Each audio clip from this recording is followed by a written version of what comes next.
Euh, bonjour. Bonjour mesdames, bonjour mesdemoiselles, bonjour messieurs. Moi, je suis très très content d'être devant vous aujourd'hui. Vraiment très honoré, puis très impressionné, surtout avec la pression qui m'a été mise et l'ovation que vous m'avez faite. Le sujet de mon intervention ce matin, c'est effectivement, comme le soulignait Dennery, et vous l'avez à l'affichage, l'énergie, ingrédient indispensable. Dennery, l'ingrédient indispensable. Attends, je rebondis là-dessus, c'est que maintenant on m'appelle Denry Energy, il y a le logo, en plus c'est un ami qui est juste devant, qui m'a envoyé ça il y a une semaine, et on m'envoie toujours Denry Energy, et je prends, c'est ma marque de fabrique, voilà. Tu vois, ça tombe bien. Très bien, c'est pas neutre. Donc l'énergie, ingrédient indispensable pour révéler votre excellence. Mon objectif avec vous ce matin, c'est véritablement de vous livrer quelques clés qui vont vous permettre de pouvoir gagner en énergie. Et ce, dans les 3 quarts d'heure dont je dispose, c'est ça? Ouais, tout à fait. Super. C'est l'avantage de démarrer en premier. C'est un peu comme les vols. Et ce, effectivement, dans le quart d'heure qui m'est imparti. Aussi, pour commencer, j'aimerais vous dire ce que je fais. Je vous dirai ensuite ce que je sais de l'énergie. Et enfin, ce que je crois de l'énergie. Et notamment en vous faisant partager ce qu'on appelle les 8 piliers de l'énergie et du bien-être. Voilà mon plan, en 3 parties. Alors rapidement, ce que je fais. Mon métier, c'est l'énergie humaine. Mon métier, c'est la motivation. Mon métier repose, et notamment la motivation dans les entreprises, mon métier repose sur une définition simple, c'est qu'au fond, une équipe, une entreprise, c'est un système d'énergie qui se traduit concrètement par une envie de réussir. Et l'on sait, et parfois on l'oublie, que lorsque cette envie de réussir est partagée par l'ensemble des personnes dans une équipe ou l'ensemble des collaborateurs dans une équipe, dans une entreprise, alors l'équipe, l'entreprise réussit. Dès lors que cette énergie n'est plus partagée par les personnes dans l'équipe ou par les collaborateurs dans l'entreprise, c'est là que commencent à apparaître des problèmes. Soit des problèmes de qualité, des problèmes de productivité, des problèmes informatiques, des problèmes de communication. Ça ressemble à des problèmes techniques, ça a l'air de problèmes techniques, mais au fond, ça n'aurait jamais existé si toutes les personnes de l'équipe, tous les collaborateurs de l'entreprise partageaient cette envie de réussir. C'est-à-dire que mon métier, c'est de remettre en énergie les hommes et les femmes de l'entreprise. C'est-à-dire que mon métier, c'est coach, c'est formateur. Et mon métier, véritablement, est essentiellement centré sur cette notion d'énergie.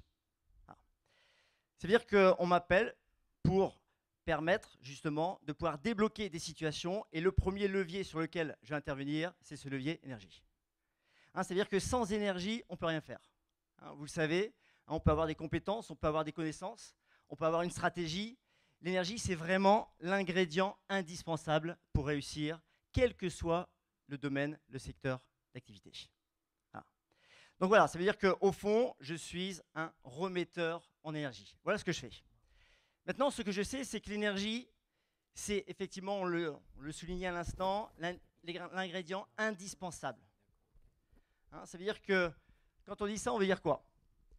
On veut dire que, en définitive, toutes les équipes, toutes les entreprises qui réussissent plus que les autres, ce sont des équipes, des entreprises qui ont plus d'énergie que les autres. C'est-à-dire que quand une équipe, une entreprise a un problème, ce n'est pas tant le problème qui génère le manque d'énergie, c'est au fond le manque d'énergie qui génère le problème. Et ça, c'est vraiment important de l'intégrer. C'est-à-dire que tout là réside véritablement dans le fait d'être en énergie pour pouvoir révéler son excellence. Donc voilà, en ce qui concerne ce que je fais, ce que je sais, ce que je sais, c'est que plus on a d'énergie, plus on en dégage. Et lorsqu'on a de l'énergie, on influence les autres personnes autour de soi. C'est ça qui est magique. Quel que soit notre secteur d'activité, qu'on soit dans la communication, qu'on soit dans le management, qu'on soit dans le marketing, quel que soit le domaine, dès lors que j'ai de l'énergie, j'influence mon entourage, j'influence les autres autour de moi. Donc c'est vraiment cette notion essentielle. Donc voilà ce que je fais, voilà ce que je sais. Maintenant, ce que je sais aussi, avant de voir ce que je crois, c'est qu'au fond, cette énergie dont on parle depuis quelques instants, c'est quelque chose qu'on se doit de libérer très très rapidement. Quand on parle d'excellence, souvent on se raccroche par rapport aux champions. Et pourquoi je vous dis ça? Parce qu'au fond, ce qui caractérise avant tout un champion, c'est ce qu'il veut au départ, ce qu'il veut au début. Ce n'est pas tant le résultat à l'arrivée. Le résultat n'est qu'une conséquence. Et pour ça, et parce qu'effectivement, Dennery, tu le soulignais, je vais vous livrer un cadeau. Et ce cadeau, c'est le process de toute réussite, quelle qu'elle soit. Que ce soit, alors quand on entend parler de réussite, bien sûr, comme vous le savez, ça n'est ni plus ni moins que je me fixe un objectif et je l'atteins. C'est ça une réussite. Que ce soit sportif, que ce soit professionnel ou autre, c'est ça. Je vais vous livrer le process de toute réussite, quelle qu'elle soit. C'est un process qui est extrêmement simple, qui tient en 3 plus 2 mots, que je vous invite d'ailleurs à noter. Et comme je le dis souvent, ne vous laissez pas attraper par la simplicité. Ce qu'on va voir sur ces quelques minutes ensemble, à commencer par ce process, c'est extrêmement simple. Tout réside dans la simplicité, véritablement. Et je pense notamment à vous et à cette fin d'année et bientôt à ce début d'année 2015. Et notamment, quand on parle de début d'année 2015, on pense aussi bonnes résolutions. Les bonnes résolutions, ce sont aussi des objectifs. À titre d'exemple, vous savez peut-être, c'est que 90% des bonnes résolutions sont reconduites d'année en année. Vous le saviez ça? Et pourtant, les gens pensent que véritablement, cette fois-ci, c'est bon, ils vont y arriver. Comment ça se fait qu'ils n'y arrivent pas? Pour 90%. Il y en a qui prennent des bonnes résolutions en début d'année? Levez le doigt. Ah oui. Ce sont les mêmes que l'année dernière ou pas? D'accord. Alors ça tombe bien parce que ce que je vais vous livrer ici, ça va vous permettre véritablement de réaliser votre prochaine bonne résolution. Et je suis très sérieux. Tout le monde voit, c'est bon? Ça tient en 3 mots. Le premier mot, et je vous le disais, c'est ce qui caractérise le champion, c'est de décider. Décider. On a le deuxième mot, je vous le livre tout de suite, c'est le résultat. Et entre les deux, on a un mot qui commence par la lettre E. Voilà. La première chose, et elle est vraiment déterminante, c'est de décider ce que vous voulez. Et déjà ici, et soyez bien attentifs, déjà ici, on a l'expression de l'atteinte ou de la non-atteinte de ce qu'on s'est fixé. Pourquoi je dis ça? Parce que la plupart du temps, quand on prend une bonne résolution, quand on se fixe un objectif, qu'est-ce qu'on dit? Je vais essayer de perdre quelques kilos superflus. Je vais essayer d'arrêter de fumer. J'espère que je vais y arriver cette année. Parce que ça fait quand même 10 ans que j'essaye. Ce qu'il faut comprendre, c'est que pour réussir, il faut un certain vocabulaire. Et on va le voir dans les 8 piliers de l'énergie et du bien-être. Autrement dit, quand on écoute les gens qui réussissent plus que les autres, ils ont un certain type de vocabulaire. Pourquoi je dis ça? Parce que les mots essayer, espérer, ce sont des mots qui n'existent pas chez ceux qui réussissent plus que les autres. C'est-à-dire que essayer, espérer, c'est ce qu'on appelle un langage, permettez-moi du terme, pour ceux qui ont de nouveau une bonne résolution à reconduire, un langage de loser. C'est-à-dire que vous avez perdu d'avance. C'est-à-dire que vous vous adressez à votre cerveau et vous lui dites, voilà, j'aimerais bien. Et lui, quand il entend ça, tous les conditionnels, j'aimerais bien, ce qu'il entend, c'est que j'ai envie, mais au fond, j'ai pas tant envie que ça, au risque de vous surprendre. C'est-à-dire qu'au fond, ce que je veux, je l'exprime sous la forme d'un should. Ça parle pour tout le monde? Le should, c'est j'aimerais bien. C'est la traduction en français en anglais de j'aimerais bien. Alors, j'aimerais, le should, le conditionnel, j'aimerais bien. Si je perds quelques kilos, ce sera vraiment génial. Voilà. Donc j'aimerais bien, le should. Et si vous exprimez ce que vous voulez sous la forme d'un should, ça ne marche pas. J'aimerais bien faire 2 ventes ce mois-ci, j'aimerais bien faire tant de chiffre d'affaires cette semaine ou ce mois-ci ou cette année. Ça ne marche pas. Et quand vous écoutez ceux qui réussissent plus que les autres, quand vous écoutez les champions, c'est pas ce qu'ils vous disent. Ce qu'ils vous disent, c'est quoi? Je veux. Je vais. Je m'engage. Et en plus, ils le clament haut et fort. C'est-à-dire que non seulement ils prennent un engagement vis-à-vis d'eux, et en plus, ils prennent des personnes à témoin. Donc c'est vraiment essentiel, parce que c'est vrai que dans la réussite, il y a beaucoup d'ingrédients. Le premier ingrédient essentiel, c'est le vocabulaire que l'on emploie et de décider sous la forme d'un must. Et pour ça, ça veut dire quoi? Ça veut dire que je dois avoir d'excellentes raisons de vouloir ce que je veux. Si je n'ai pas d'excellentes raisons de vouloir ce que je veux, ça ne marche pas. Et vous le savez, et vous ne m'avez pas attendu pour ça, parce que tous ici, toutes ici, vous avez des réussites à votre actif qui n'étaient pas gagnées. Et quand vous y repensez, remettez-vous dans votre expérience, hein, dans les réussites que vous aviez, vous les aviez exprimées sous la forme d'un must et pas d'un should. Donc c'est vraiment, vraiment, vraiment essentiel. C'est-à-dire qu'une fois que vraiment je veux ce que je veux, ensuite, je vais passer à l'étape 2 ici, et je vais quoi faire? Je vais m'engager. Il y en a qui ont déjà vu le film, non? Non? Je vais m'engager. Je vais m'engager.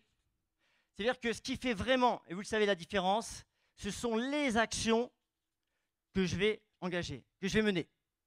Et là, on va rajouter 2 mots, puisque là, on a les 3 décider, engager le résultat. On va rajouter 2 mots. Ici, le mot détermination, parce que je vous rappelle que la différence entre celui qui réussit et celui qui ne réussit pas, c'est que celui qui ne réussit pas, il a abandonné avant, ni plus ni moins. Et le mot souplesse. Juste un exemple pour l'illustrer. Si j'avais davantage de temps, je pourrais vous bombarder d'exemples. Hein, mais juste un exemple, vraiment marquant et véridique, hein, dans l'histoire des entreprises. Walt Disney. Hein, tout le monde connaît l'entreprise Disney.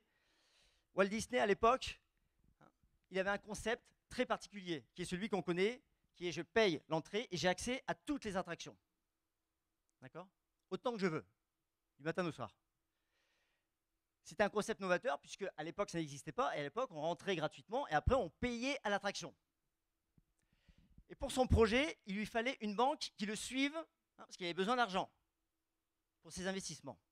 Donc, il a fallu qu'il démarche une première banque, et puis une deuxième, plusieurs banques, pour qu'il puisse avoir une banque qui, au final, lui dise « Ok, monsieur Disney, on vous suit dans votre projet. » À votre avis, combien lui a fallu-t-il faire de banques pour qu'au final, il y ait une banque qui lui dise « Ok, monsieur Disney, on vous suit. » Combien? Une? Il y en a qui ont vu le film? 304 banques. Bien sûr, certaines, il les a vues, revues plusieurs fois. Il lui a fallu faire 304 banques pour avoir au final une banque qui lui dise « Ok, monsieur Disney, on vous suit dans votre projet. » De vous à moi, vous seriez arrêté au bout de la combienième? 3e? 4 ou 5e? C'est ça la détermination, à ne pas confondre avec l'obsession. La nuance est subtile. Et ce qui nous amène à ce 5e terme qui est la souplesse. L'obsession, c'est ni plus ni moins que rejouer exactement la même chose et penser avoir un résultat différent. La détermination, c'est je joue quelque chose, je vois le résultat, et si ça ne convient pas parfaitement par rapport à ce que je veux, je modifie quelques ingrédients, comme une recette de cuisine. C'est-à-dire qu'en clair, à votre avis, est-ce que le premier rendez-vous qu'il a joué, est-ce qu'il a joué exactement le même pour le 2e, pour le 3e, pour le 4e et pour le 5e? Il a modifié. Il a modifié son discours, il a modifié son argumentaire, il a modifié sa présentation, il a modifié sa poignée de main, il a modifié son sourire, il a modifié sa tenue pour arriver au 304e rendez-vous où c'était un rendez-vous d'exception. C'était un rendez-vous d'excellence. Donc ça, c'est le process de toute réussite. À commencer véritablement par de décider et que ce que vous désirez véritablement, que ce soit dans le cadre de l'entreprise, que ce soit dans un domaine sportif ou autre, c'est d'en faire un must. D'avoir d'excellentes raisons de vouloir ce que vous voulez. Sinon, ça ne marche pas. Voilà, ça vous plaît comme cadeau? 5 minutes. Ça vous va? Tout le monde a noté? Il te reste 5 minutes. 5 minutes? Oui. Super, merci Dennery. Je t'en prie, avec Je plaisir. peux prendre mon temps là? Oui, génial. C'est bien, super. Vous allez bien? Non, je plaisante. Donc maintenant, on a vu ce que je fais, ce que je sais de l'énergie, c'est vraiment l'élément indispensable. sans lequel on ne peut pas réussir, véritablement. Le process de toute réussite. Et puis, troisièmement, ce que je crois de l'énergie. C'est que l'énergie, ce que je crois de l'énergie, c'est que l'énergie, ça se cultive. C'est-à-dire qu'on a, et vous l'avez vu bien sûr en PNL, pour tout le monde ici présent, c'est que, on dit bien en PNL, on a une énergie qui est 10 fois supérieure par rapport à ce qu'on croit pour pouvoir atteindre nos objectifs. De le dire, c'est bien. Maintenant, la question, c'est comment on fait? Elle ne nous a jamais quitté, cette énergie. C'est ça qu'il faut comprendre. Maintenant, comment je fais pour faire en sorte qu'elle s'exprime et qu'elle s'exprime dès le début? Eh bien, pour ça, il y a à cultiver cette énergie-là. Il y a vraiment à cultiver cette énergie. Et quand je vous dis ça, je veux vous dire quoi? C'est qu'au fond, on a identifié 8 piliers extrêmement simples qui chacun concourent au fait qu'on est en énergie peu ou prou. Ce sont des piliers qui sont extrêmement simples, d'une simplicité déconcertante. Je vais dérouler avec vous et ensuite je vais vous faire un cadeau, je vais vous donner 3 clés qui vont vous permettre de pouvoir gagner en énergie très très rapidement. Premier pilier, c'est tout simplement, et je vous invite vraiment à les noter là aussi, premier pilier, c'est l'air que nous respirons. L'air que nous respirons. Aussi simple soit-il, c'est le premier ingrédient pour pouvoir être en énergie. Pourquoi je dis ça? Parce que 90%, non pas des bonnes résolutions, mais des individus sur Terre, 90% des individus sur Terre ne savent pas respirer comme il faut. 90%. Le nourrisson sait respirer, à notre naissance, on sait respirer comme il faut, et après, on perd cette respiration naturelle. Et c'est le premier ingrédient de l'énergie humaine. Donc on apprend dans nos formations à réinstaller cette respiration naturelle. Deuxième pilier, après l'air que nous respirons, c'est l'eau que nous buvons. À la fois la qualité de l'eau et aussi la quantité de l'eau. Pourquoi je vous dis ça? Parce que, de manière générale, la plupart des gens, on fonctionne en étant déshydraté. C'est-à-dire qu'on commence à boire quand, au fond, on commence à avoir soif. Et c'est comprendre que l'hydratation, c'est le secret oublié de la santé. Donc, deuxième pilier, l'eau que nous buvons. Troisième pilier, les aliments que nous mangeons. Et là, effectivement, sur le sujet, vous savez qu'il y a une pléthore d'ouvrages sur Internet, vous trouvez énormément d'informations. Et en fait, peu de gens savent bien s'alimenter. Et bien s'alimenter, au sens énergétique du terme, c'est extrêmement simple. C'est beaucoup plus simple que ce qu'on croit. Tout ce qu'on nous a fait croire jusqu'à présent, nous a fait croire que les choses étaient très compliquées. Et en fait, elles sont excessivement simples. Et on apprend là aussi, véritablement, à bien s'alimenter. Et au fond, on se rend compte aussi que pour être en énergie, il n'y a pas besoin de manger autant. Pas vous, bien sûr, mais d'autres, il n'y a pas besoin de manger autant. Simplement, manger mieux. Voilà. Quatrième pilier, après l'air que nous respirons, l'eau que nous buvons, les aliments que nous mangeons, il y aura tout à l'heure une interrogation. 4, les mouvements que nous faisons. C'est-à-dire que là aussi, plus le corps est en mouvement, plus il se fortifie. C'est aussi simple que ça. C'est-à-dire ma manière de me tenir, ma manière de bouger, de me déplacer, de marcher, influe sur mon niveau d'énergie. 5e pilier, après les mouvements que nous faisons, les pensées que nous avons et les mots que nous disons. Nos pensées ont un impact énorme sur notre niveau d'énergie. Comme vous le savez, soit on a des pensées dynamisantes, soit on a des pensées toxiques. Et on a véritablement le pouvoir de décider des pensées qu'on veut dans notre esprit. Les mots que nous disons, de la même manière, ont un impact énorme sur notre niveau d'énergie. Et on ne se rend pas compte de l'incidence que ça a d'un point de vue énergétique, émotionnel.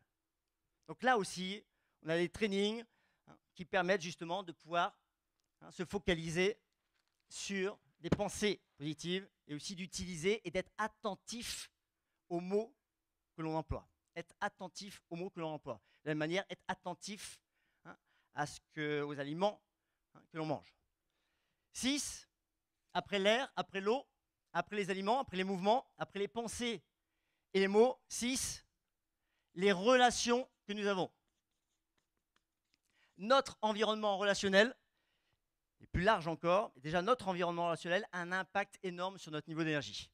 Autrement dit, on a tout intérêt à se constituer un environnement relationnel positif et aller prioritairement et préférentiellement vers les gens où on sait qu'on va en retirer de l'énergie parce qu'ils nous font rire, parce qu'ils nous apprennent des choses, parce qu'ils croient en l'avenir. Voilà. 7. Après 1, l'air que nous respirons. 2, l'eau que nous buvons. 3, les aliments. 4, les pensées, les mouvements. 5, les pensées et les mots. 6, les relations. 7, les heures que nous dormons. Et là, on se rend compte qu'avec 6-7 heures, c'est largement suffisant. Si je dors plus, si j'ai besoin de plus de 7 heures, il y a des réglages à opérer. Après, charge à chacun à voir si ça intéresse de gagner un quart d'heure, une demi-heure sur sa journée. Multiplié par le nombre de jours dans une année, et vous verrez, c'est impressionnant. Et enfin, 8. Le sexe. Ah non? Merci Deneri. Ah, je pensais, je suis désolé, je croyais. Non, mais c'est important aussi, je veux dire. C'est important? Ah oui, quand même. Tu veux nous en parler? Non, je vais prendre au moins... Tu me dis, enfin, je vois que tu as... Non, j'ai des préliminaires très longs, ça va prendre beaucoup de temps, quoi. D'accord, ça marche. Merci. T'hésites pas à intervenir, hein, Deneri. 8. C'est filmé, ça? C'est filmé? D'accord. Tout est gardé? D'accord, ça marche. 8. Les choses que nous ambitionnons. Hein, ça veut dire quoi? Ça veut dire que au plus je suis porté par des projets, par des ambitions, par des objectifs, au plus je suis en mouvement. Pourquoi? C'est aussi simple que ce schéma. C'est qu'au fond, quand on ambitionne quelque chose, quand on désire quelque chose, c'est quelque chose qu'on vise. Ça, à 1 mois, à 6 mois, à 1 an, à 3 ans, à 5 ans. Voilà. C'est mon ambition, mon projet, mon objectif. Et là, c'est ce que je vis. Pour l'expliquer, c'est simple, c'est qu'il y a un décalage entre ce que je vis et ce que je vise. Et comme il y a un décalage entre ce que je vis et ce que je vise, je vais me mettre en mouvement pour réduire l'écart entre les deux. Et à partir du moment où je me mets en mouvement, je me mets en énergie, parce que c'est le mouvement qui crée l'énergie. C'est aussi simple que ça. C'est-à-dire que tant que j'ai envie, je suis en vie. Du jour où j'ai plus envie, c'est là où je me diminue. Ça marche? Enfin, et sur les 30 secondes qui me restent, 3 clés très simples. La première, respirer. Parce que j'ai vu qu'il y en avait qui avaient arrêté de respirer là. Hein. Respirer. Respirer. Et là, une astuce. Je vous invite, c'est vous qui décidez, à appliquer le 1-4-2. Ce n'est pas une combinaison de foot. 1, ça correspond à mon temps d'inspiration. Donc là, vous mettez la valeur que vous voulez. Exemple, 3 secondes. OK? Je vais inspirer 3 secondes. 4, je vais bloquer. 3 x 4, 12. Super. Je vais bloquer 12 secondes. J'oxygène le corps. Et je travaille mon diaphragme en bloquant. Et 2, ici, 2 x 3, 6.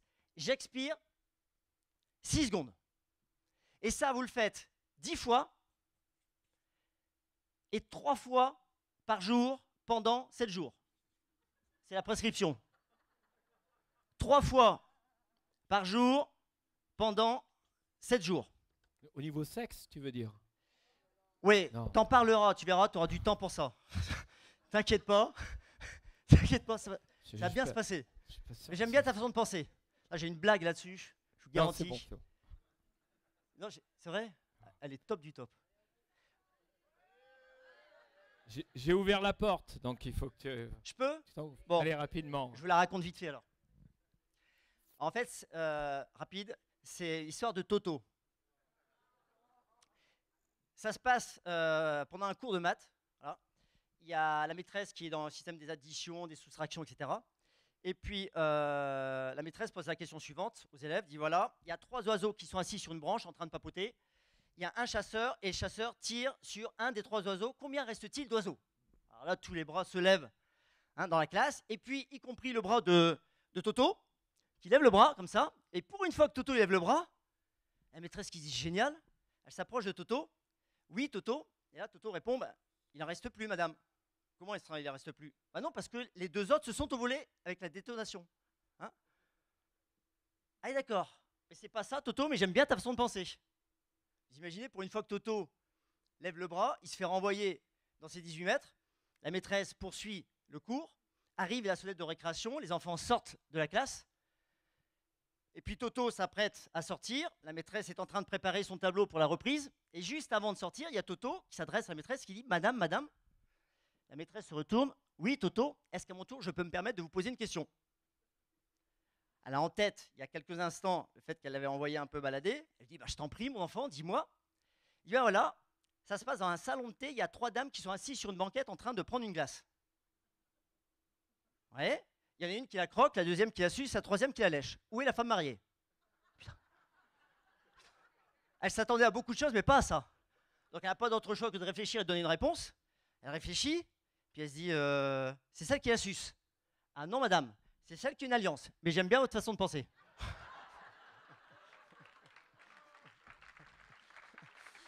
Donc merci Dénéry, j'aime bien ta façon de penser. C'est top, c'est génial. Donc, 1, respirez. Donc 1, 4, 2. Vous choisissez ici la valeur que vous désirez. Démarrez tranquille. Hein. Cherchez pas tout de suite à faire le champion. Démarrez tranquille. 3 secondes, 12 secondes, 6 secondes par exemple. Et ça, 3 fois par jour, matin, midi et soir, fois 7 jours. Et vous allez voir, c'est vous qui voyez ce que vous allez ressentir véritablement. Je ne vous demande pas de me croire par rapport à ça et par rapport aux 2 autres clés que je vais vous livrer maintenant tout de suite. Je vous demande simplement d'expérimenter. C'est juste ça. Deuxième clé, c'est, après respirer, buvez. Buvez. Et là, la règle, en moyenne, c'est de boire l'équivalent de 1 grand verre d'eau toutes les 2 heures. Sinon, je vais commencer à me déshydrater. Hein, c'est la différence entre un marathonien national et un marathonien international, c'est 5% d'énergie. Et 5% d'énergie, c'est 1% de déshydratation. Autant dire que 1% de déshydratation, on ne le sent pas du tout. Nos cellules, c'est que de l'eau, à 75%.